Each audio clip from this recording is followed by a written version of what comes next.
Welcome back to movies explainer. आज मैं 2021 की कॉमेडी साई-फाई मूवी का एक्सप्लेनेशन करूंगी जिसका नाम है डोंट लुक अप। मूवी की शुरुआत करने से पहले अगर ये वीडियो आपको अच्छी लगे तो इसे लाइक, कमेंट और शेयर जरूर करना। वीडियो के नोटिफिकेशन के लिए बेल आइकॉन प्रेस करना ताकि आप कोई भी वीडियो मिस ना कर पाए। So let's start the movie.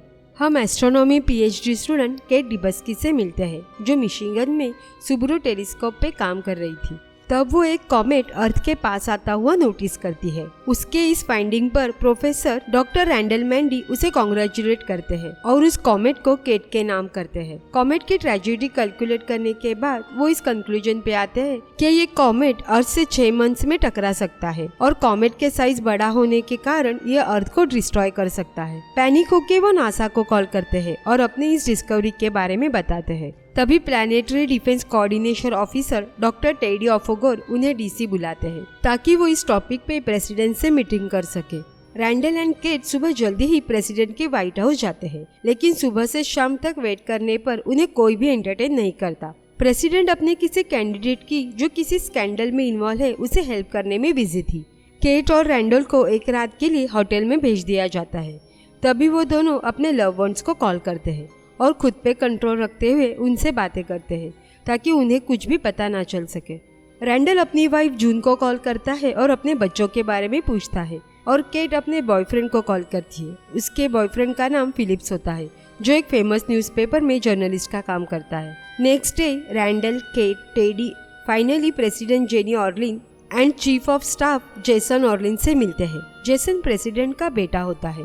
दोनों भी इस बात को सीरियसली नहीं लेते और प्रेसिडेंट कहती है कि वो एवरी मंथ वर्ल्ड एंड होने का न्यूज़ देती है, जैसे इकोनॉमिक कोलैप्स और न्यूक्लियर अटैक। सो प्रेसिडेंट उन्हें वेट करने के लिए कहती है। व्हाइट हाउस से कोई भी रिस्पांस ना आता देख टेडी ये न्यूज़ प्रेस में लीक करने के लिए कहता है। टेडी आगे कहता है कि ये इन्फॉर्मेशन लीक करने से वो सब लोग प्रॉब्लम में आ सकते हैं, लेकिन ये कॉमेट से मरने से तो बेहतर है। फॉलोइंग सीन में टेक बिलियनियर सर पीटर इशवर जो कि एक बश कंपनी के CEO होते हैं, उनको भी ये कॉमेट के बारे में उनके एस्ट्रोनॉमर फ्रेंड से पता चल जाता है। रैंडल को इंटरव्यू के लिए न्यूयॉर्क बुलाया जाता है। रैंडल की ये कॉमेट की थ्योरी अदर साइंटिस्टों से कंफर्म करते हैं और जब उन्हें पता चलता है कि व्हाइट हाउस से उन्हें अभी तक कोई मदद नहीं मिली है तो उनकी स्टोरी पब्लिश करने का एक्सेप्ट किया जाता है। उन्हें उनके मॉर्निंग टॉक शो में आने के लिए कहा जाता है जिसका नाम द डेली रिप होता है। ये शो ब्री इवेंटिन एंड जैक ब्रेमर होस्ट करते हैं, लेकिन ये दोनों कॉमेट को छोड़ कुछ अलग ही पॉइंट्स पे बातें करने लगते हैं कि तभी केट गुस्से में शो को छोड़कर जाने लगती है और कहती है कि तुम लोगों को बिल्कुल भी अंदाजा नहीं है कि सिचुएशन कितनी बिगड़ सकती है। लेकिन रैंडल अपना इंटरव्यू कंप्लीट करता है। शो के एंड होने पर ब्री उसे ड्रिंक्स के लिए इन्वाइट करती है। नेक्स्ट सीन में न्यूयॉर्क हेडल में मार्केटिंग टीम प्रेजेंटेशन के रिजल्ट शो करती है। तभी सोशल मीडिया पे मीम्स वायरल हुए थे। उसमें केटी को एक एंग्री लेडी कहा गया था और रैंडल को एक हैंडसम साइंटिस्ट। तभी न्यूज़पेपर उनका सपोर्ट विड्रॉ करने का डिसाइड करती है। उसका रीजन देते हैं कि नासा के मुताबिक ये डेटा इनफ नहीं है ये प्रूव करने के लिए। कि तभी रैंडल को पता चलता है ये रीजन जिसने दिया है वो कोई एस्ट्रोनॉमर नहीं है बल्कि प्रेसिडेंट का डोनर है जो प्रेसिडेंट के लिए काम कर रहा है। ये मैटर को और भी ज्यादा बिगाड़ने के लिए फिलिप जो केट का बॉयफ्रेंड है वो केट के कैरेक्टर को लेकर झूठा आर्टिकल लिखता है। रैंडल भी सोशल मीडिया पर पूछे गए और उसके साइंटिफिक नॉलेज पर उठाए गए हर सवाल का जवाब देने लगता है। वो सबसे आर्गुमेंट्स करने लगता है। सोशल मीडिया पे प्रेसिडेंट की भी आपत्तिजनक फोटोज वायरल होती है कि वो तभी FBI को कहकर टेडी, रैंडल और केट को अपनी ऑफिस मीटिंग के लिए बुलाती है और उन्हें इग्नोर करने के लिए उनसे माफी मांगती है। केट जल्दी से फैक्ट बताने लगती है क्योंकि उन्हें मिड टर्म्स मिस नहीं करना था।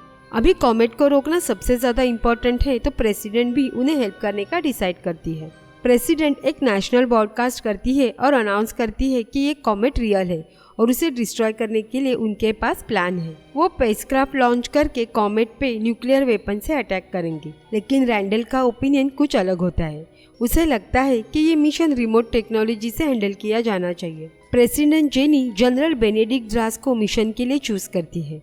उसे लगता है कि लोगों को इस न्यूज़ के साथ रखने के लिए उसे अपने प्लान में एक हीरो की जरूरत है। जैसे जैसे ये इवेंट वायरल होता है जेनी और रैंडल अभी सारे टीवी शोज और मैगजीन कवर पे आने लगते हैं। अभी उन्हें वो अटेंशन मिल रहा था जो वो डिजर्व करते हैं। द डेली रिप शो पर आने के बाद रैंडल और ब्री एक साथ रात बिताते हैं और टेडी एंड केट कॉमेट को लेकर डिनाई करने पर एक शो पे आर्ग्यूमेंट्स करते हैं। जब लॉन्चिंग का डे आता है तब ये इवेंट ग्लोबली ब्रॉडकास्ट किया जाता है। स्पेसक्राफ्ट सक्सेसफुली टेक ऑफ होते हैं, लेकिन तभी जनरल ड्रास का माइक म्यूट किया जाता है क्योंकि वो कंटिन्यूअसली अपने धर्म के बारे में बोल रहे थे।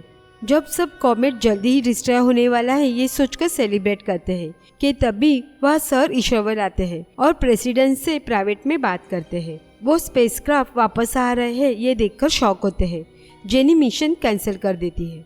कुछ घंटों के बाद सब मिशन कैंसिल होने पर सोच ही रहे थे कि तभी रैंडल को चीफ साइंस एडवाइजर के रूप में व्हाइट हाउस में एक इमरजेंसी मीटिंग के लिए बुलाया जाता है।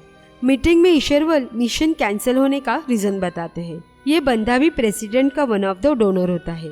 वो सबसे कहता है कि कॉमेट हमारे अर्थ के लिए कैसे फायदेमंद है। वो आगे कहता है कि जो कॉमेट है वो मोर देन मिलियंस डॉलर के रेयर मिनरल से बना है जिसका यूज टेक्नोलॉजी मैन्युफैक्चरर्स अपने फोन जैसे प्रोडक्ट में करते हैं।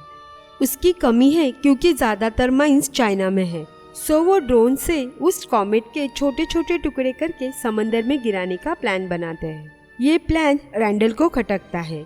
वो कहता है ये प्लान किसी भी काबिल साइंटिस्ट ने अप्रूव नहीं किया है, लेकिन कोई भी उसका साथ नहीं देता। रैंडल वहाँ से जाने के बाद टेडी और केट को बार में मिलता है और ईश्वरवल के बारे में बताता है। तभी उनका कन्वर्सेशन बार में बैठे और लोग भी सुन लेते हैं और ये देख केट कहती है कि उन्हें भी सच्चाई जानने का हक है।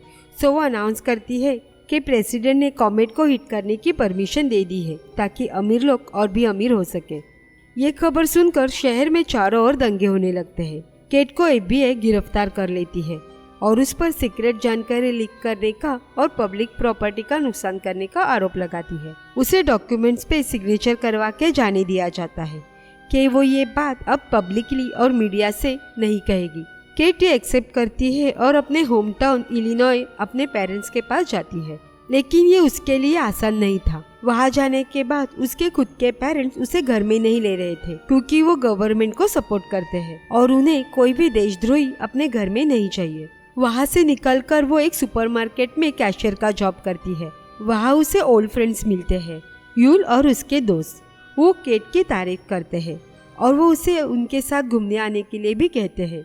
यूल बताता है कि उन्होंने सामान की चोरी की है, लेकिन केट को कोई फर्क नहीं पड़ता, वैसे भी दुनिया का अंत होने वाला है। केट भी यूल की दोस्ती एक्सेप्ट करती है और एक नए रिश्ते की शुरुआत करती है। यहाँ रैंडल प्रेसिडेंट के साथ काम करना शुरू करता है क्योंकि उसे लगता है कि उनके साथ रहकर वो प्लेनेट की हेल्प कर सकता है और ब्री के साथ उसका रिलेशन भी कंटिन्यू कर सकता है। एक दिन रैंडल और ब्री अपने होटल रूम में वापस आते हैं तो वहाँ पहले से रैंडल की वाइफ जून उसका वेट कर रही होती है। उसे देख रैंडल जून की माफी मांगते हुए कुछ बहाने भी बनाता है, लेकिन जून वहाँ से जाने से पहले अपनी मेडिसिन की बोतल उसे फेंक के मारती है। रैंडल ईश्वर से फॉल्टी साइंस को लेकर बहस करता है और कहता है कि उसके एल्गोरिदम के मुताबिक वो अकेला ही मरेगा। नेशनल टेलीविजन पे द डेली रिप शो के दौरान रैंडल अपना कंट्रोल लूज करता है और कहता है कि लोगों को कॉमेट को सीरियसली लेना होगा। लोग इस बात को सच नहीं मान रहे हैं। वो ये भी बताता है कि ईश्वर ने उन सभी साइंटिस्ट को बंद करके रखा है जो उससे सहमत नहीं है। प्रेसिडेंट भी झूठ बोल रही है और पूरे गवर्नमेंट ने अपना दिमाग खो दिया है। ऑफ कोर्स FBI रैंडल को भी अरेस्ट करती है। उससे भी सेम डॉक्यूमेंट पर सिग्नेचर करवाती है जिसपे केट ने साइन किया था।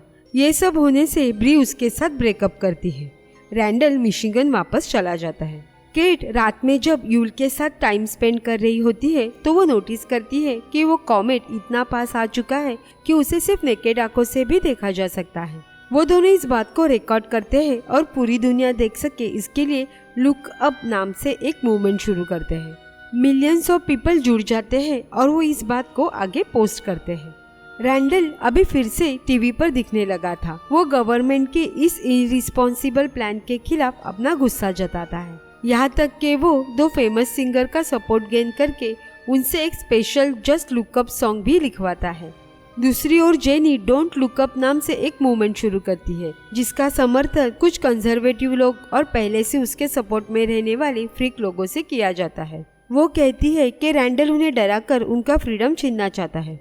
यहाँ सड़क पर राइट्स और प्रोटेस्ट शुरू था और दूसरी ओर भारत और चाइना मिलकर खुद का यान स्पेस में भेजने की तैयारी करते हैं उस कॉमेट को रोकने के लिए, लेकिन उनका लॉन्च फेल हो जाता है और स्पेसक्राफ्ट ब्लास्ट होता है। जैसे ही कॉमेट और पास आता है, जो लोग पहले डिनाई कर रहे थे वो अभी प्रोटेस्ट करने लगे थे। वो जान चुके थे कि सच क्या है और झूठ क्या। रैंडल, केट और यूल सुपरमार्केट से ग्रोसरी लेते हैं और रैंडल उन्हें उनके होम टाउन छोड़ने जाता है ताकि वो अपने फैमिली के साथ अपना लास्ट टाइम स्पेंड कर सके। इस एक्सट्रीम सिचुएशन में रैंडल को घर पर उसकी वाइफ ये कहते हुए एक्सेप्ट करती है कि उसने भी कॉलेज के टाइम पे उसे चीट किया था। टेडी भी उन्हें ज्वाइन करता है।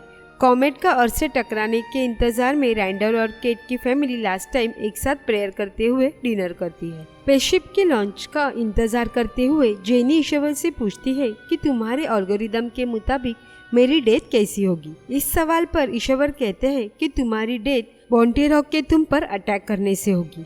इस बात पर जेनी हंसती है। स्पेस में उड़ान भरते वक्त कुछ ड्रोन कंट्रोल खो देते हैं और ब्लास्ट हो जाते हैं। तभी ईश्वर कहता है कि उन्होंने एरर मार्जिन काउंट किया था, सो सब कुछ ठीक हो जाएगा। लेकिन सब कुछ फेल हो जाता है। जैसे स्पेसक्राफ्ट कॉमेट के संपर्क में आते हैं, वो ब्लास्ट हो जाते हैं। मौत को सामने देख जेनी और ईश्वर वहाँ से निकलते हैं और एक खास तरीके से डिजाइन की हुई स्पेसशिप में बाकी मिलेनियर के साथ अर्थ का विनाश होने से पहले अर्थ को छोड़कर जाने लगते हैं। इस शिप में ह्यूमन बॉडीज को क्रायोजेनिक के लिए जिंदा रखा जाता है, मतलब उनके बॉडीज को लो टेम्परेचर पे फ्रीज करके रखा जाता है। प्रेसिडेंट जेनी खुद की जान बचाने के चक्कर में अपने बेटे को भूल जाती है। प्लेन से वो रैंडल को कॉल करती है और उसे कहती है उसे और उसके वाइफ के लिए वो एक सीट रख सकती है अगर वो आना चाहे तो, लेकिन रैंडल उसे मना कर देता है। वो अभी इस वक्त अपने फैमिली के साथ रहना चाहता है। तभी वो उसे उसके बेटे की याद दिलाता है जिसे वो भूल के गई थी। सभी लोग अपने फैमिली के क्लोज थे और हम जानते हैं कि जब कॉमेट टकराएगा तो वो अर्थ को तबाह कर देगा। सो वो सब लास्ट मोमेंट तक बस एक दूसरे के साथ रहना चाहते हैं और वैसे ही होता है, सब डिस्ट्रॉय हो जाता है। सिर्फ हमें लास्ट सीन में एक इंसान दिखाई देता है जो जिंदा बच गया था। वो प्रेसिडेंट का बेटा जेसन होता है। वो जैसे ही बाहर आता है वो एक सेल्फी लेकर सोशल मीडिया पर पोस्ट करता है।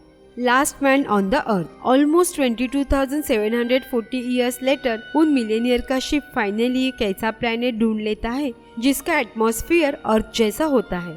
सभी लोग अपने क्रायोजेनिक नींद से उठकर शिप के बाहर आकर उस प्लेनेट को एक्सप्लोर करते हैं और तभी जेनी को एक ब्यूटीफुल एनिमल दिखाई देता है जो उसके तरफ ही आ रहा था। पास आने पर वो जेनी पर अटैक करता है और ईश्वर के एल्गोरिदम सही साबित होते हैं। सो ये मूवी आपको कैसी लगी कमेंट करके जरूर बताना। एंड अभी तक किसी ने चैनल को सब्सक्राइब नहीं किया हो तो प्लीज सब्सक्राइब कर दीजिए। ये हमें और वीडियो बनाने के लिए मोटिवेट करता है। मिलते हैं नेक्स्ट वीडियो में। Thanks for watching.